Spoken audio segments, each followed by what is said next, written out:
მოგესალმებით მეგობრებო, მართლებს ჩვენი საუბრების სერია საათი წუთი გიორგი თავაძესთან და ჩვენი დღევანდელი შეხვედრის თემა იქნება შემდეგი: როგორ ვასწავლოთ მოსწავლეებს ინტერნეტში მეცნიერულად სანდო ინფორმაციის მოძიება.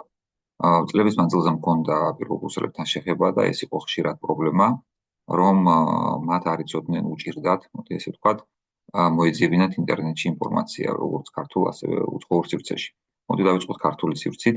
პრობლემა არის ის, რომ სკოლის პერიოდში სამწუხაროდ ყოველთვის არ არის ხოლმე იმის საშუალება, რომ მოსწავლეებს აუხსნან თუ როგორ მოიძიონ ეს ინფორმაცია. ხშირად როგორც პირველ კურსელები მეუბნებოდნენ, მათ ეუბნებოდნენ უბრალოდ რომ ნახეთ Google-ში და მორჩა, ხო?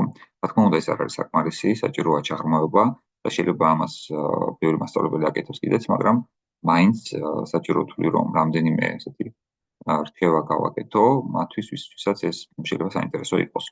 მაშ ასე პირდაპირ გადავალ საქმეზე, გავაზიარებ გვერდს. ეს არის საქართველოს ეროვნული ბიბლიოთეკის ვებგვერდი. ცოტა და გავაქრობ ამ კონტროლებს, რომ ხელი არ შემიშალოს. ესეც ასე.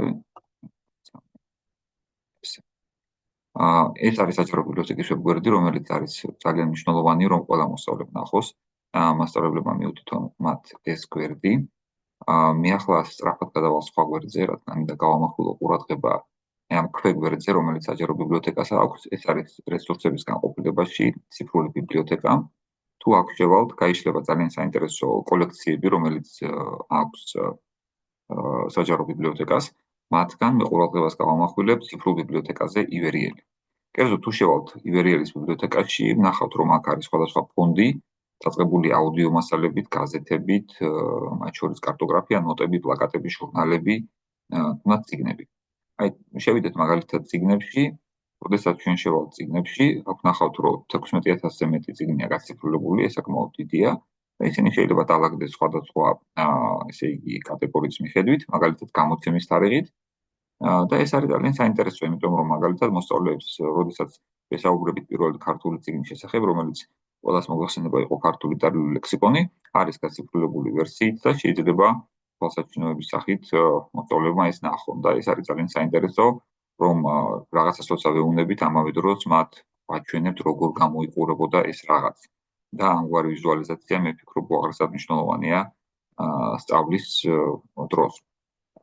გარდა ამისა, დავუბრუნდები ისევ, შეიძლება გავამახვილოთ ყურადღება კატეგორიაზე ჟურნალები. აი ასე, აქ არის 33000-ზე მეტი ნომერი გაციფრულებული, აქაც შეიძლება დავალაგოთ ისინი გამოცემის თარიღის მიხედვით და სხვათა შორის აქაც ძალიან საინტერესო რაღაცების ნახვა შეიძლება. მაგალითად, ჩვენ შეიძლება აი მოგახსენება რომ არის ესეთი ჟურნალი, სალიტერატურო ნაწილი თბილისის უწყებათანი, როგორც აი ვიკიპედიაშიც, რომელსაც ბევრი მოსწავლე იყენებს, ხო? მათ შეუძლიათ ნახოთ, რომ ეს იყო პირველი ქართული ჟურნალი, მაგრამ აი ეს ტექსტური ინფორმაცია არ არის რაღაცნაირად გამყარებული ცოდნით, თუ კი ის არ იქნა ვიზუალიზებული, ხო? და ამის ვიზუალიზაციის საშუალებას სწორედ გვაძლევს ციფრული ბიბლიოთეკა ივერიელი.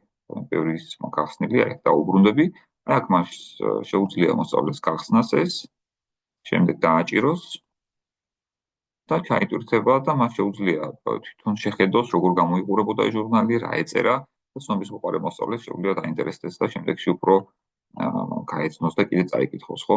და ეს არის ძალიან მნიშვნელოვანი, მე ვფიქრობ. ასევე მაგალითად მას შეუძლია ნახოს, აი თუ კი დანიელ ჭონქაძეზე, ერთ-ერთ ქართველ მნიშვნელოვან მწერალზე 19 საუკუნეში, რომელზეც ნაკლებად მახლდება ხა ყურადღება, მან დაწერა მოგხსენება სურამის ციხე, აი აქ რომ წერია, მაგალითად რომ ესე იგი ცისკრის 59, ესე იგი 19 წლის მე-12 ნომერში გამოქვეყნდა, მოსწავლეს შეუძლია შევიდეს, აქ მე გახსნილი მოქვს ეს გვერდები, აი ასე შეიძლება დაალაგდეს, აი აქ შეგვიძლია მიუთითოთ რამდენი ჩანაწერი გამოაჩინოს 20 თუ 100, მე 100 მაქვს მიცემული და იწყება ფაქტიურად აი ამ დოდაშვილის მიერ გამოცემული თბილისის უწყებათანიდან და უამრავი სხვა ესე გახსნის ჩანაწერი არის.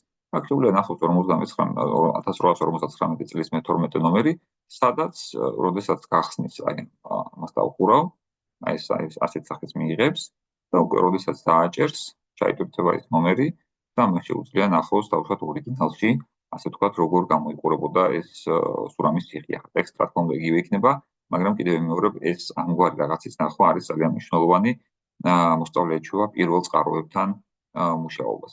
ანალოგიურად შეუძლია ესე იგი მას მოიძიოს საქართველოს მოამბე, რომელსაც ილია ჭავჭავაძე გამოსცემდა და მოახსენება, რომ ეს არის თერგდალოთა საპროგრამო ჟურნალი და ასე შემდეგ. ამ ფანჯრებს დავუყურავ, რომ ხელი არ შემიშალოს.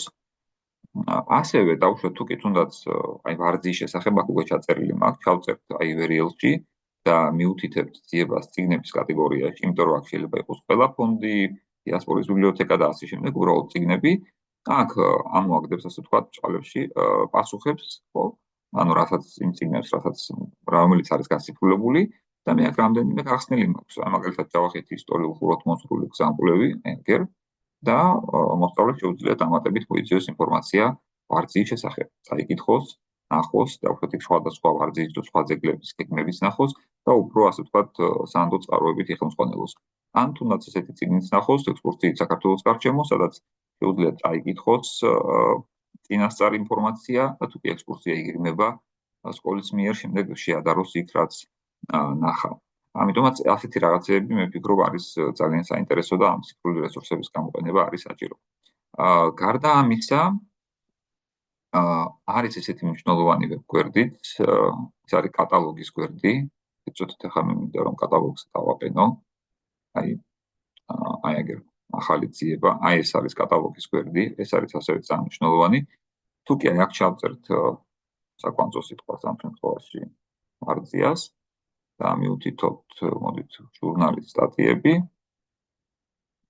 ეხლა ეს პასუხად მომცემს იმ ჟურნალებს, სადაც გამოქვეყნებული არის სტატიები, სადაც ვარძია არის ნახსენები. თუ კი ჩვენ ჩავთავაზ Ctrl+F, რომელიც ვებგვერდზე ეძებს ხოლმე სწრაფად ძიებას, თუ კი რამე ტექსტი არის და ვებსაიტს უთითებთ, ანუ გაციფრულებული ვერსია მითითებულია ვებსაიტით. ანუ ერთი სიტყვით კატალოგში შეიძლება იყოს ჩანაწერი, რომელიც მარტო ჩანაწერია, რომ ამან და ამ წელს ჟურნალში რაღაც გამოქვეყნდა, მაგრამ ციფრული ვერსია არ ითოს. თუ კი ვებსაიტი უწერია ქვემოთ, ეს ნიშნავს, რომ ის ციფრული ვერსია დევს. აი მაგალითად აი აქ ეს ერთ-ერთი ასეთი სტატია, რომელიც მე უკვე გახსნილი მაქვს, ვარძია და მოგვისციხე ქვეყანა, იბერძენიშვილი D ავტორი, ვებსაიტი უწერია, როდესაც იქ გადავალთ, ჩვენ ნახავთ, რომ ეს ყოფილა ჟურნალში წეგლის მეგობარი, რომელიც 1988 წელს გამოვიდა, დავაჭერთ აქ და ის ჩაიტვირთება, მე უკვე გახსნილი მაქვს. აი ესეთი ჟურნალია. და აქ ვარძიის გარდა სხვათა შორის სხვა საინტერესო სტატიებიც არის. ხო, ვარძია და მოგვისციხე ქვეყანა 46 გვერდზე, ეგ ბოდორნის სვეტი, ხოფას მონასტერი. საინტერესო ინფორმაცია არის მოცემული. აი ჩვენ შეგვიძლია რომ გადავიდეთ, ვთქვით, ხო, აი მაინც შევხედოთ, შევავლოთ თვალი როგორ გამოიყურება ესა. აი ესე. და ეს როდესაც ამასაც გაეცნობა მოსწავლე, ესეც არის კარგი და საინტერესო. რა თქმა უნდა, ხა შესაბამისი დარგის მასწავლებელმა უნდა მიაქციოს ყურადღება იმას, რომ მოსწავლემ ადეკვატური წყარო ნახოს და ის არ იყოს მოწვეული და უკვე დავუშვათ არასწორი ინფორმაციის შემცველი. გარდა ამისა, თუნდაც დავუშვათ ჟურნალი ისტორიანი, რომელსაც ბევრი გამოცემა აქვს, შეიძლება აქ იქნას მოძიებული და სხვა წყაროები. ეს მე უცბად რაც გარკვეული რაღაცები გავხსენი და ისინი მიუთითებ. ასევე დავუშვათ, როცა საუბრობთ საბუნებისმეტყველო დარგებზე, ძალიან საინტერესო ვებგვერდი არის National Geographic G და აქ განთავსებული არის სხვადასხვა სტატიები, რომელიც არის ძალიან საინტერესო. აი ესეთი სექცია არის იქ ვრცელი სტატიები, რომელსაც შეხვალთ და ძალიან საინტერესო და ინფორმატიული შემეცნებითი სტატიები არის მოცემული. თუნდაც აი ეს AI, ანუ AI Artificial Intelligence, ანუ ხელოვნური ინტელექტი, რატომ აჩქარებს ხელოვნური ინტელექტის სხვა პლანეტაზე სიცოცხლის ძიებას. და ხედავთ, რომ აქ კარგად არის სურათებიც მოცემული, არის ვრცელი ტექსტი და ვფიქრობ, იმ მოსწავლეებს, რომელსაც ტექნიკური ნაწილი უფრო აინტერესებთ, ამგვარი სტატიები საკმაოდ აინტერესებთ. თუნდაც საბუნებისმეტყველო კუთხით კაქტუსებზე, ხო, ანუ ისაც აინტერესებს ბოტანიკა და მცენარეები, აქ შეუძლია მიძიოს ესეთი ინფორმაცია. ან თუნდაც აი გეოგრაფია და ნუ ასე წყალქვეშა ფაუნა, ვისაც აინტერესებს, აი აქ შეუძლია ასეთ რაღაცებს გაეცნოს. ერთი სიტყვით ვიზუალიზებული არის კარგად და ძალიან საინტერესოა. ნუ ქიმიის კუთხით ასევე არის თუნდაც ეს ვებგვერდი Chemistry G, სადაც არის ინფორმაცია ქიმიის შესახებ, რომელიც ეს ვებგვერდი პოპულარიზაციას უსწრებს ქიმიას. ასე შემდეგ გარწმული ვარ, შესაძლებელი იქნება ბევრი ისეთი ვებგვერდის მოძიება, სადაც არის საკმაოდ ესეთი ინფორმაცია მოცემული საინტერესო მოსწავლეებისთვის. შესაბამისად, ასე შევაჭამებდი ამ ჩვენი მოკლე ვიდეოს მწურულს.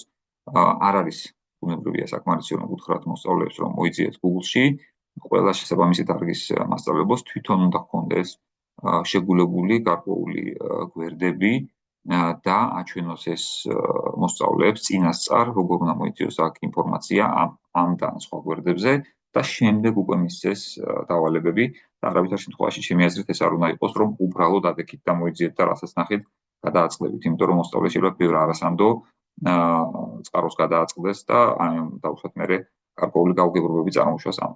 შესაბამისად, რაც უფრო ადრე მივაჩვეთ მოსწავლეებს, რომ მათ მოიძიონ ეს ინფორმაცია თუნდაც ეს სანდო გვერდებზე და სხვადასხვა დავალებებს გამოვიგონებთ, მით უფრო განუვითარდებათ მათ ინფორმაციის მოძიების უნარები, შემდეგ ამ მოძიებული ინფორმაციის კრიტიკულად დამუშავების უნარი და მით უფრო მომზადებულები მოვლენ ისინი უნივერსიტეტში. ამით ამ მოკლე ვიდეოს ვასრულებ. დროებით, მშვიდობებით.